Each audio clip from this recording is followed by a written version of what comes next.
الله أكبر. الله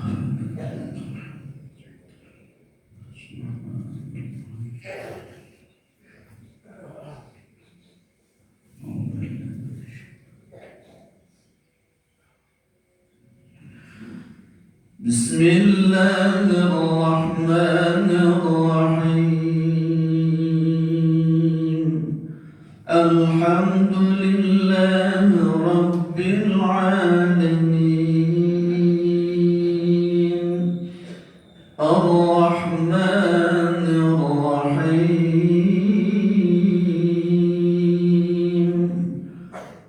مالك يوم الدين.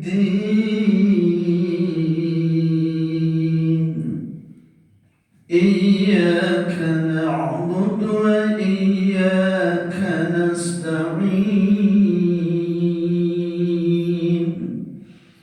اهدنا الصراط المستقيم. صراط الذين أنعمت عليهم غير المغضوب عليهم ولا الضالين.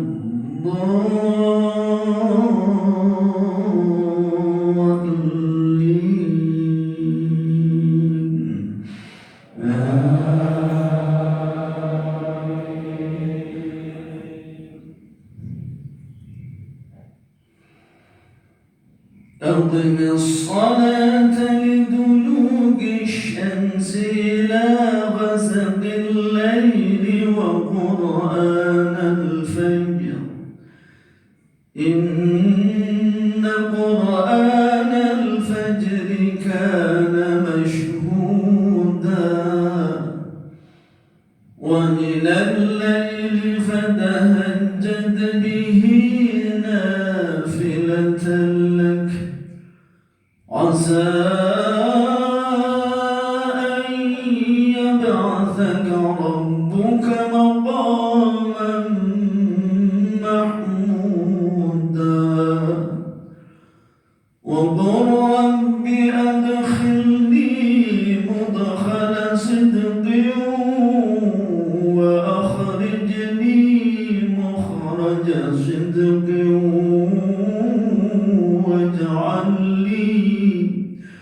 واجعل لي من لدنك سلطانا نصيرا. وقل جاء الحق وزهق الباطل إن الباطل كان زهوقا. الله أكبر.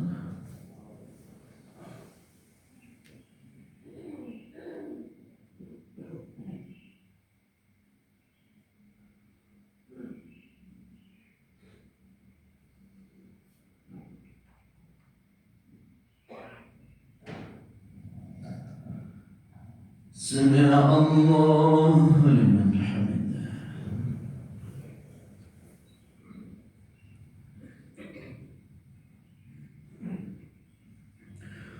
الله أكبر.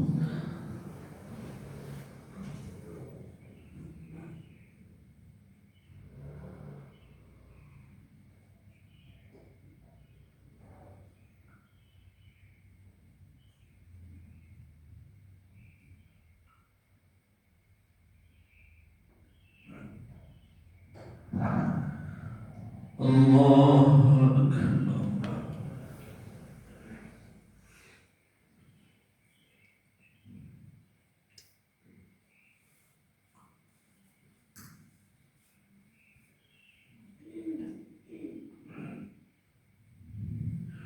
الله أكبر.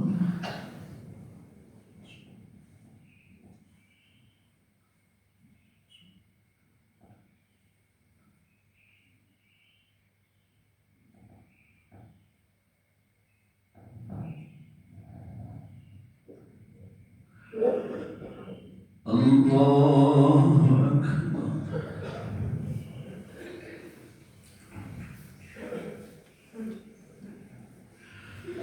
بسم الله الرحمن الرحيم الحمد لله رب العالمين الرحمن الرحيم مالك يوم الدين إياك نعبد وإياك نستعين اهدنا الصراط المستقيم صراط الذين أنعمت عليهم غير المغضوب عليهم ولا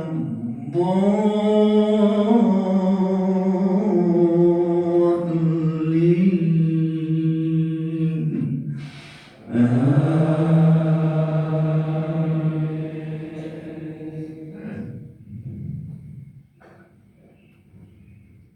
وننزل من القرآن ما هو شفاء ورحمة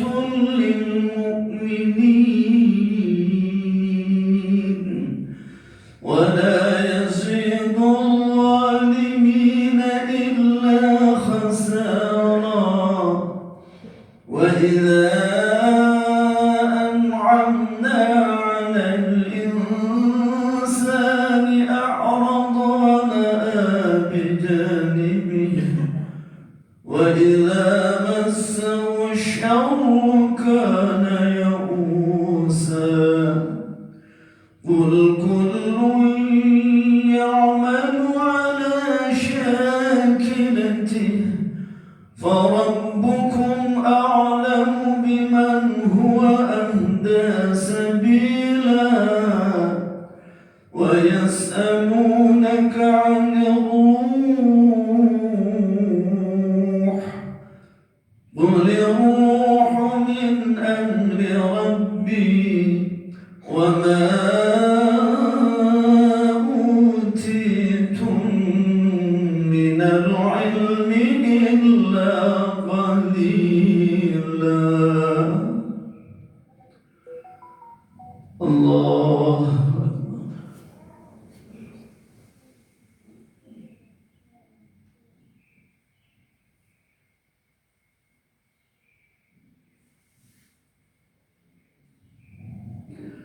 سمع الله لمن حمده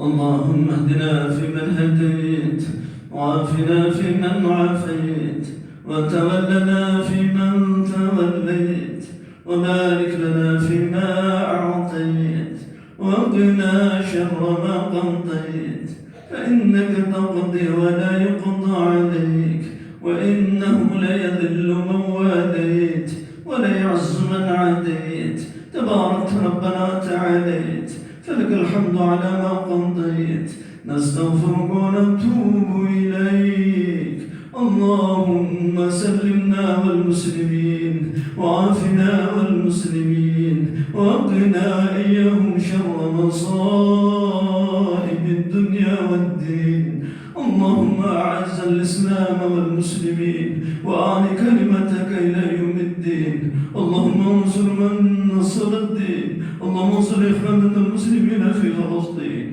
اللهم انصر إخواننا المسلمين المجاهدين في غزة اللهم انصر إخواننا المسلمين المجاهدين في كل مكان وفي كل زمان اللهم انصرهم على القوم الظالمين اللهم انصرهم على القوم الكافرين اللهم انصرهم على اليهود الصهيونيين اللهم حرر المسجد الأقصى فلسطين من القوم الغاصبين والحمد لله رب العالمين الله أكبر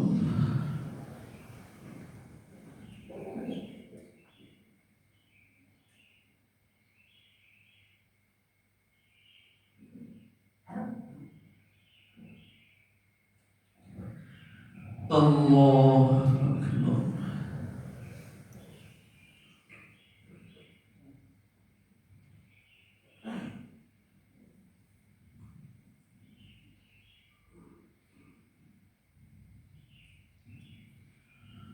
الله أكبر.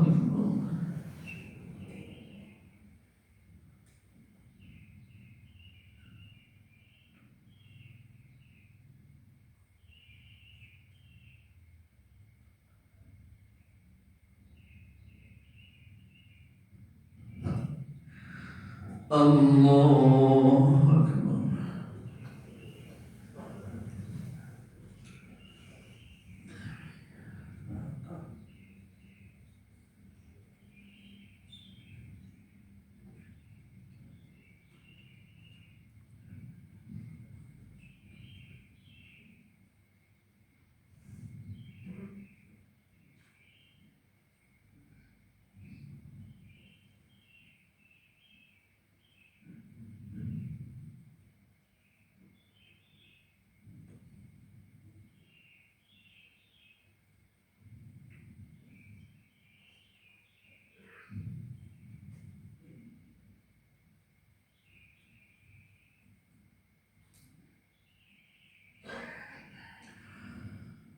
السلام عليكم ورحمة الله.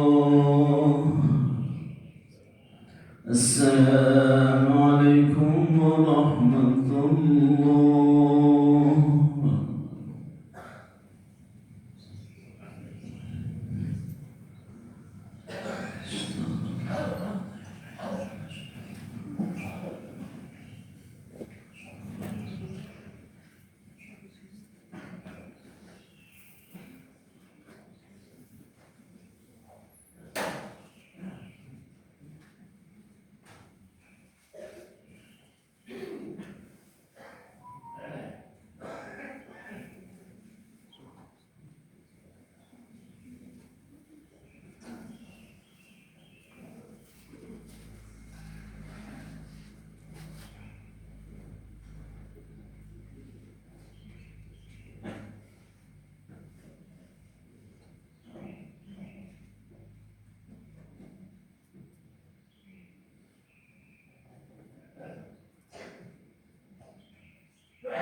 Bismillahirrahmanirrahim. Assalamualaikum warahmatullahi wabarakatuh. Alhamdulillah alladzi jama'ana marratan thaniya fi hadzal masjidil kabir at-taqwa والذي أنعم علينا بكثير من النعم ومنها نعمة الإيمان والإسلام والصحة والصلاة والسلام على رسول الله ولا حول ولا قوة إلا بالله وبعد. Hadirin kaum muslimin muslimat yang dirahmati Allah Subhanahu wa taala. Sebelum saya menyampaikan kajian hadis dengan syarah dari Syekh Utsaimin, terlebih dahulu ada permintaan dari pimpinan yayasan bahwa hari ini saya harus menyampaikan seperti yang kemarin oleh Bapak Yayasan Bapak Haji Mufad saya sampaikan bahwa estafeta kepengurusan yayasan termasuk DKM alhamdulillah dengan kesepakatan bersama sudah terbentuk. Kita sudah tahu yayasan kita yang baru adalah Bapak Haji Mufad. Alhamdulillah beliau sudah mempersiapkan segalanya untuk kemajuan yayasan ini dengan segenap program yang sudah beliau siapkan. Nah, salah satunya lagi yang sudah kita tahu bahwa kepengurusan DKM sudah 3 bulan yang lalu selesai Bapak Haji Usman. Kita berterima kasih kepada beliau atas segala pengorbanannya, kerja kerasnya, usahanya yang telah memberikan kontribusi besar bagi kemajuan Masjid At-Taqwa ini. Ya, demikian pula kepada pimpinan atau pengurus yayasan yang lalu saya akan mengucapkan terima kasih besar, masih banyak atas segala jerih payah, atas segala pengorbanan dedikasinya yang ikhlas karena Allah SWT, yang alhamdulillah dari hari ke hari, dari bulan ke bulan, dari tahun ke tahun, kepengurusan yayasan At-Taqwa dengan segenap jajarannya telah memberikan bukti nyata terhadap segala perubahan-perubahan, kemajuan-kemajuan yang dapat kita rasakan. Tentu ini semua tidak lepas dari kekompakan, keikhlasan dari hadirin semuanya. Karena tanpa keberadaan, dukungan dari jamaah, maka saya kira masjid ini tidak ada apa-apanya.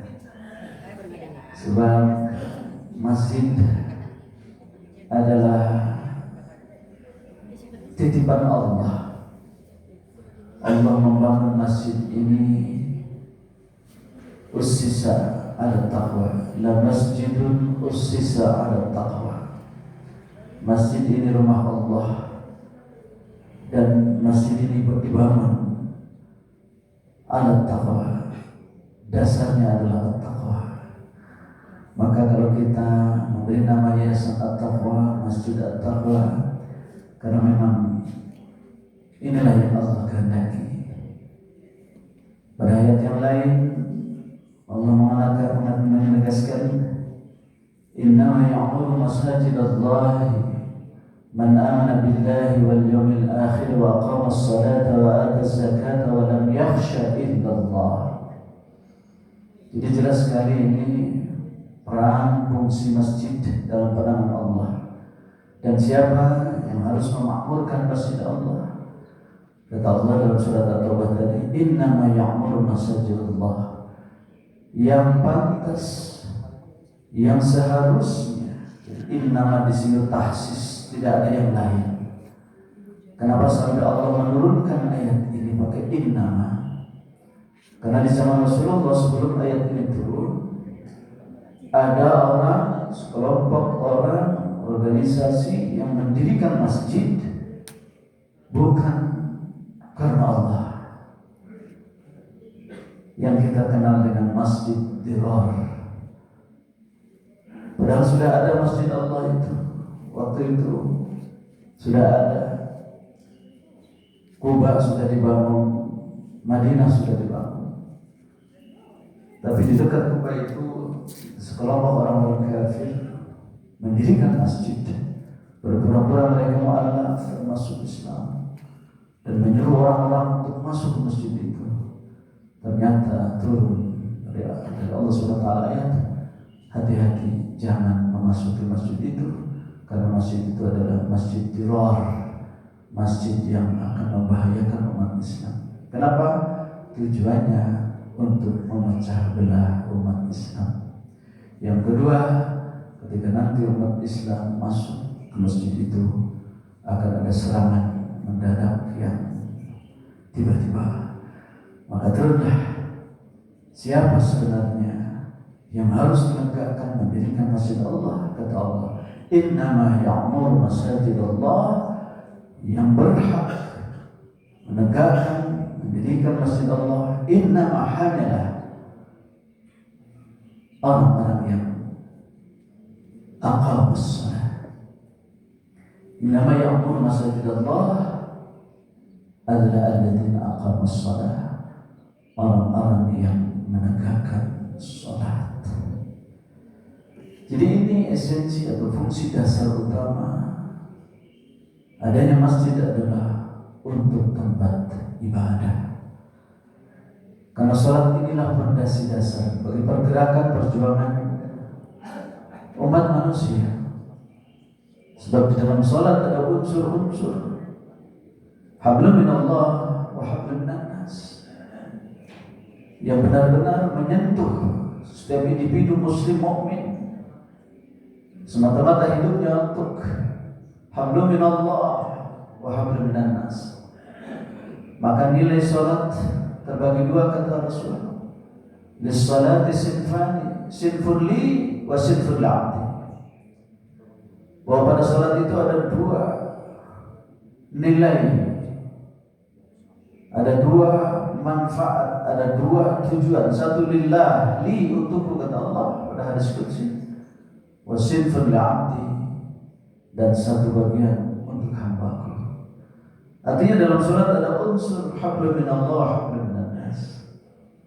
Maka tidak dinyatakan salat yang benar kalau hanya menjadikan manusia untuk salat untuk salat. Tapi pada ayat yang lain Allah mengatakan innas salata tanha 'anil fahsya'i wal munkar.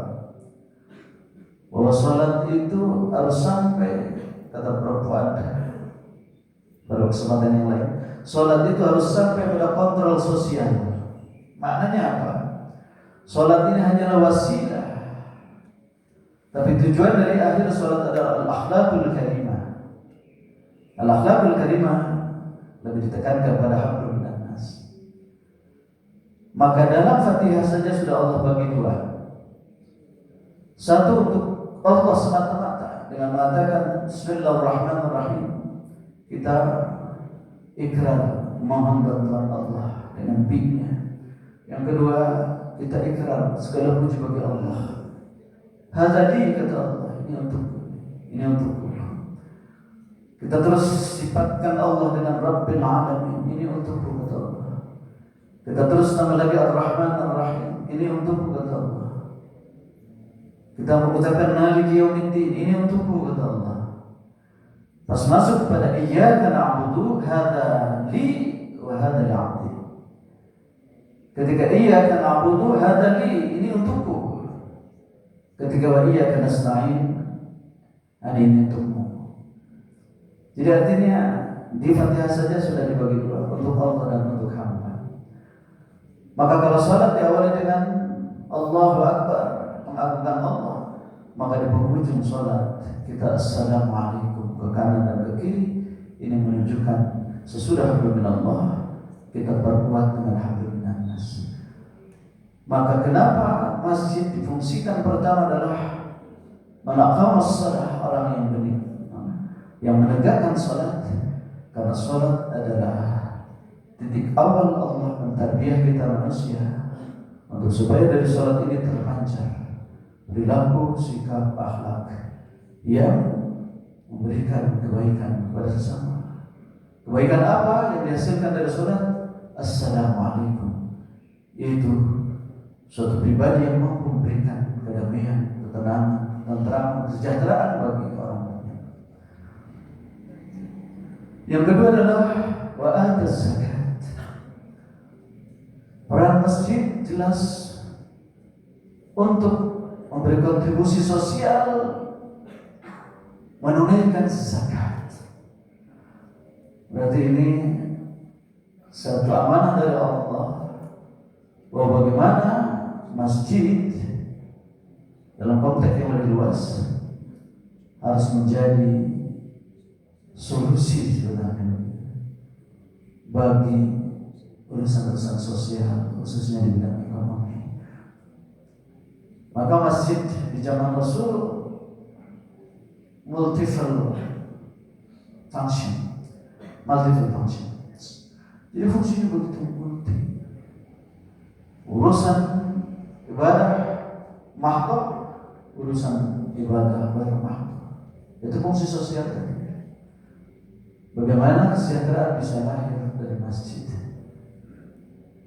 Bagaimana masjid bersolusi dari ketimpangan sosial? Ini fungsi yang cukup berat. Maka di beberapa masjid didirikanlah UVZ, didirikanlah Baitul Mal wa Tamyin. Karena memang itu bagian integral dari amanah Allah SWT bahwa memakmurkan masjid itu sesudah membangun secara fisiknya adalah tadi mengisi masjid dengan tadi aqamus shalah, menegakkan salat, menunaikan zakat. Maka alhamdulillah kita setiap subuh menginfakkan sebagian rezeki kita, setiap akhir tahun kita membayar zakat. Itu bagian integral dari peranan masjid yang Allah inginkan dari kita semua. Cukup berat memang tugas ini, tapi kalau didukung oleh semua kita, semua pihak, insya Allah saya kira tidak ada sesuatu yang berat kalau dilakukan bersama-sama. Yang berikutnya adalah aqamus shalah wa ataz zakat. Kemudian adalah walam yakhsha illallah. Yang sebelumnya adalah man amana billah tadi lewat ya. Jadi innama ya'muru masajidallah adalah man amana billah. Inilah dasar-dasar bagi perjuangan kemasjidan, perjuangan untuk dakwah Islam. Landasannya adalah iman. Jadi pada ayat yang sebelumnya tadi, la masjidun ussisa 'alal taqwa. Jadi datang ke masjid harus dilandasi oleh iman, tidak oleh tujuan yang lain yang di luar konteks keimanan ketakwaan kepada Allah SWT. Dan ini kan barangkali yang mari bersama-sama kita bangun bersama, dasari perjuangan dakwah, perjuangan apapun di masjid ini, kemakmuran masjid ini. Ya tentu untuk saya, mari kita landasi dengan dasar iman. Memang ini kekuatan maksudnya, kekuatan kita di situ, kekuatan kita di iman. Energi yang terbesar kita adalah iman, karena di situ adalah ikhlas, ada keikhlasan. Ikhlas adalah energi yang kuat, yang hebat, yang kokoh, yang memberikan sebuah energi besar bagi semangat perjuangan. Aduh, insyaallah ya, untuk pribadi saya ikhlas. Nah, kemudian walam yakhsha illallah yang keempat. Jadi landasannya adalah takwa, isi makmurkan dengan iqamah shalah dengan segenap nilai yang akan dihasilkan dari iqamah shalah dalam konteks sosial juga. Kemudian landasannya yang kedua adalah ataz zakah. Bagaimana masjid mampu berkontribusi pada kehidupan sosial Dan yang ketiga, walam yakhsha illallah. Ini cukup berat. Kenapa? Ini dalam konteks dakwahnya.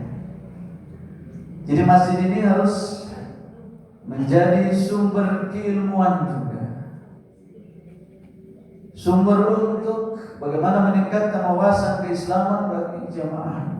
Dan alhamdulillah masjid at-taqwa, yayasan at-taqwa mendirikan lembaga-lembaga pendidikan formal, non formal, terus menegakkan atau mendirikan atau menyelenggarakan pengajian-pengajian yang alhamdulillah sudah rutin.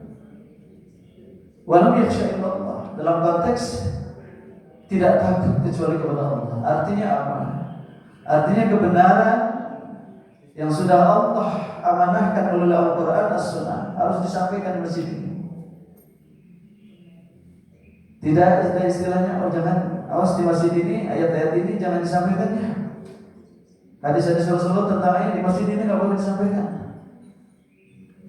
Kenapa? Nah, ini walau biasa Allah tekannya di sini dalam tafsirannya itu di situ. Jadi yang benar sampaikan yang benar, yang salah sampaikan yang salah. Sekalipun pahit itu. Balighu anni walau ayat. Sampaikan dariku satu ayat, sekalipun satu ayat. Artinya ayat apapun jangan diumpetin. Balighu anni walau kana murran. Sampaikan kepadaku sekalipun pahit. Yang kemarin kita sudah singgung sedikit bahwa menyampaikan sesuatu kadang-kadang kita memikirkan dulu ini enak enggak ya didengar sama jamaah. Kalau enggak enak, umpetin ayat ini nah itu. Kalau Allah yang menjadi tujuan akhir, dia sampaikan saja. Urusan nanti bersinggung nanti. Ya, nanti kalau ayatnya diumpet-umpetin berarti yang kita takuti selain Allah. Berat memang. Jadi kalau misalnya di sini para asatidz Bapak Ibu menyampaikan ceramah apa adanya, apa yang disampaikan oleh Allah dan Rasulnya disampaikan, lalu tidak enak, nyelengkitin hati, ya karena begitulah Ustaz. Berterang ulama, warasatul anbiya, pewaris Nabi. Kalau pewaris Nabi ya harus apa adanya. Nah kecuali nanti kalau sudah ada organisasi yang lain, ya ada unsur-unsur yang lain, ya, itu yang harus dipertimbangkan. Tapi dalam konteks sebagai mimbar ilmiah, mimbar syar'iyah, maka izinkanlah saja ustaz-ustaz untuk menyampaikan materi-materi yang pasti tentu tidak akan bertentangan, tidak boleh bertentangan dengan Pancasila dan Undang-Undang Dasar 45 yang sudah kita sepakati bersama sebagai sebagai kesepakatan luhur bangsa. Saya yakin karena para ulama kita, para sesepuh kita, para pemimpin father kita menegakkan negeri ini, negeri yang berdasarkan ketuhanan yang Maha Esa. Ini dalam bahasa Qur'annya ini tauhid. Jadi negeri ini negeri bertauhid. Di dalam koridor itulah insyaallah Masjid At-Taqwa akan semakin maju mudah-mudahan atas dukungan hati semua. Saya oleh Bapak saya diamanahkan untuk menggantikan Bapak Jusman untuk dengan ya sebenarnya ketika mau diminta itu antara ya dan tidak begitu Pak. Karena setiap saat saya selalu Bapak ini aja. Tapi rupanya ya mungkin sesepuh-sesepuh kita ini memberikan mungkin kepercayaan gitu kepada saya untuk berdedikasi, berbakti, mengabdi untuk Masjid At-Taqwa karena saya merasa dengan masjid ini bahwa rasanya sudah menjadi tanah air saya begitu. Masjid At-Taqwa itu Bapak Ibu, tanah air saya. Apa artinya? Saya dibesarkan di sini. Sejak saya menjadi mahasiswa Fakultas Pendidikan Kesehatan IKIP, terus bergabung dengan kegiatan muda-mudi di sini. Zamannya Kang Rahmat, itu saya sudah banyak aktif di kegiatan kemasjidan, kegiatan terapkan rutin apa penataran dulu ada penataran Iqra baru muncul dari Jogja, langsung kita undang untuk mengadakan pelatihan metode Iqra. Alhamdulillah saya turut serta ramai sampai mendirikan diploma bersama Kiai Haji Syaiful Faturisi. Saya mendirikan lembaga itu bersama beliau sampai akhirnya mendirikan sekolah tinggi ilmu tarbiyah. Saya terlibat di dalamnya, menyusun kurikulumnya, saya terlibat untuk jadi dosennya. Ya, semua kegiatan itu alhamdulillah. Ibu-ibu pengajian, alhamdulillah ramai waktu itu.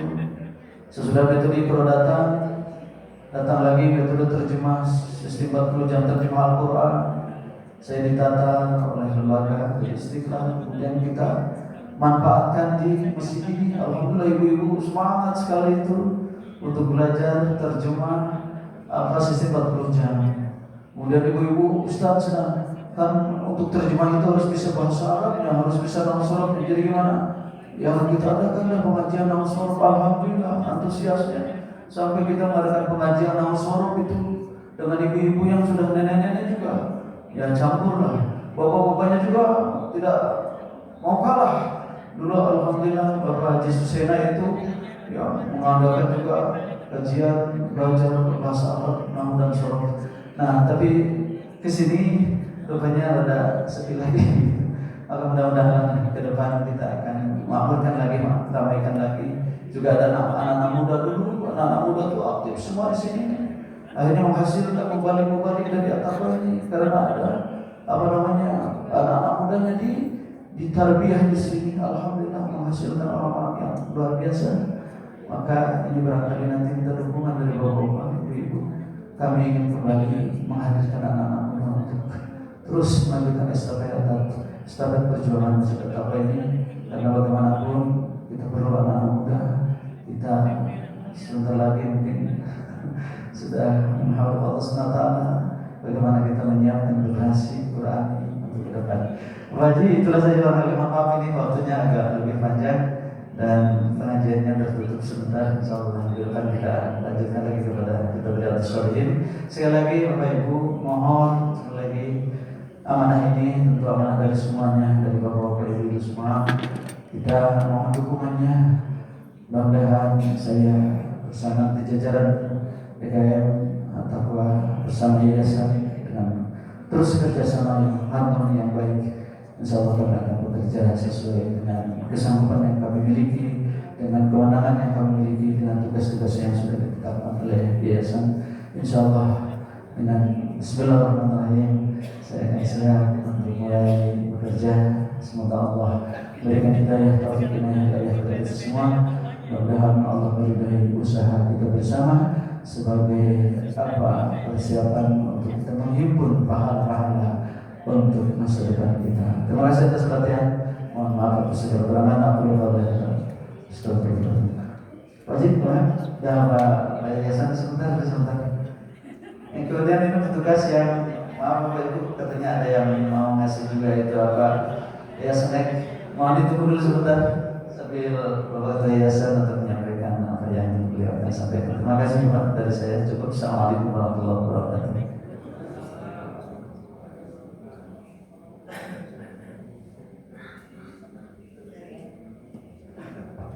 Assalamualaikum warahmatullahi wabarakatuh. Bapak Ibu yang kami hormati, kemarin kami sudah menyampaikan kepengurusan di KM Taqwa. Maka dalam hari ini, pagi ini, beliau menyampaikan sekaligus memohon dukungan dari jamaah sekalian. Bapak-Ibu yang kami hormati, kami di sini hanya sekedar untuk memotivasi, khususnya mengurus masjid ini. Kita sampaikan kemarin itu sebetulnya kepengurusan yang ada belum final. Kami masih menunggu kesediaan dari bapak-bapak sekalian untuk bergabung untuk memakmurkan masjid ini. Kalau tadi Ustadz telah menyampaikan suatu gambaran bagaimana memakmurkan masjid, di mana diutarakan ayat Al-Quran surat At-Taubah 18. Itu kaitannya adalah bagaimana kita memakmurkan masjid itu sendiri.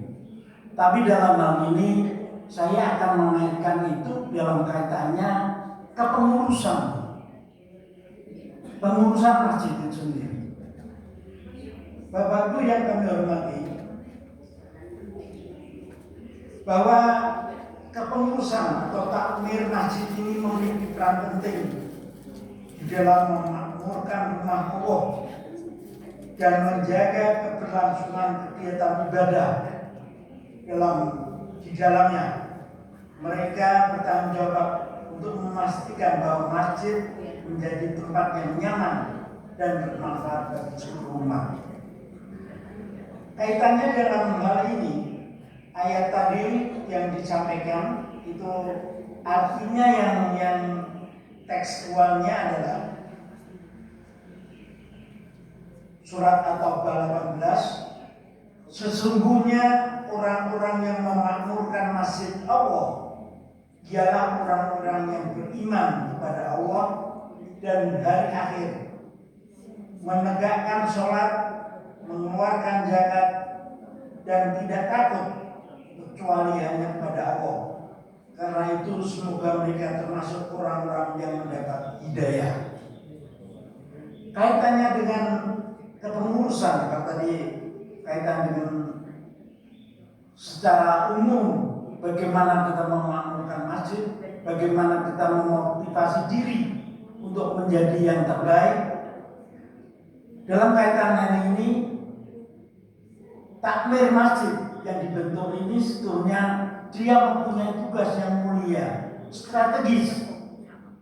Di samping dia sendiri memakmurkan masjid dalam kegiatannya membersihkan, merawat, di satu sisi mereka mengajak juga bahwa kita harus memakmurkan masjid ini dengan berbagai kegiatan keagamaan. Untuk itu, apa yang disampaikan tadi sebetulnya takmir masjid dan pengurus itu sendiri dua fungsi. Dia sendiri itu sudah memakmurkan masjid, di satu sisi dia mengajak untuk memakmurkan, mengajak umat jamaah untuk memakmurkan masjid. Di lain hal, bahwa DKM itu berperan menjaga keseimbangan antara kegiatan keagamaan dan pengelolaan keuangan yang efisien. Tanpa pengelolaan yang baik, dana masjid bisa jadi disalahgunakan atau tidak digunakan secara optimal. Oleh karena itu, DKM harus memiliki mengelola dengan cermat, adil dan transparan dalam setiap transaksi keuangan. Dana yang diterima dari jamaah digunakan untuk kepentingan bersama, baik itu untuk kegiatan ibadah, pembangunan masjid maupun program sosial lainnya. Bahwa pengelolaan dana ini merupakan satu hal yang penting, di mana DKM harus memastikan bahwa setiap pengelolaan dana yang buruk dapat mengurangi kepercayaan jamaah terhadap DKM dan masjid itu sendiri. Kepercayaan jamaah terhadap DKM sangat tergantung pada transparansi dan pengelolaan dana masjid DKM. DKM harus secara rutin melaporkan pengeluaran, dipertanggungjawabkan secara benar dan baik. Inilah upaya kita mengelola keuangan untuk kepentingan kita bersama untuk memakmurkan masjid ini. Inilah yang menjadi hal penting dalam apa yang saya sampaikan, sekaligus memotivasi takmir atau pengurus agar bisa berbuat lebih baik. Semua sandarkan itu kepada Allah, serahkan semuanya, kita berupaya sekuat tenaga kita. Itu saja yang perlu saya sampaikan, menyambung dari apa yang disampaikan Ustadz. Mudah-mudahan kita senantiasa dalam bimbingan dan petunjuk Allah Subhanahu wa taala. Amin amin ya rabbal alamin. Demikian, wassalamualaikum warahmatullahi wabarakatuh.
Ini